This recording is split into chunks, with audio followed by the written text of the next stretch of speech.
وای هغه انسانانو ته چې رضان سره ظلمونه کړي زیاتی کړي ګناهونه کړي د الله د رحمت ته مقتی کو چې د نن یو نوې عزم نوې اراده وکړي یو نوې ژوند شروع کړي الله سبحانه وتعالی ته رجوع وکړي او که څوک دا وایي چې زما ګناهونه ډېر دي زما ګناهونو سره به څه کېږي الله په قرآن کې دا خبره کړې ده قل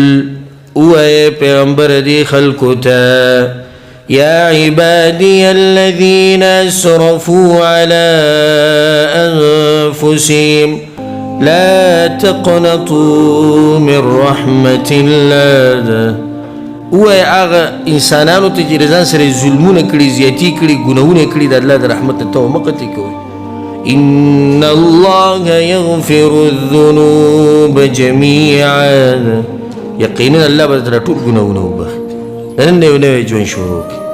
خپل عقیدې مسله برابر کړي د رسول صلی الله علیه وسلم تابعداري شروع کړي دا قصې پرېږدئ چې دې سوی پلانې سوی علانې سوی خو په کوم ځای کې چې ته د رسول صلی الله علیه وسلم خبره راورسي صحیح حدیثونو د رسول صلی الله علیه وسلم خبره ثابته شي په هغې باندې دغه وخت نه عمل شروع کړه ځکه په دې قبر کې چې بدن نه تپوس کېږي نو د دې پیغمبر صلی الله علیه وسلم په باره کې به کېږي کوم وروڼه چې د مانځه پابندي نه کوي د لمونځونو پابندي شروع کړي کوم وروڼه چې دروغ وایي دوکې ورکوي حسد پکې کینې یې په زړه کې مسلمانانو ته د خپل زړونه پاک کوي کوم وروڼه چې د خپلو خپلوانو نه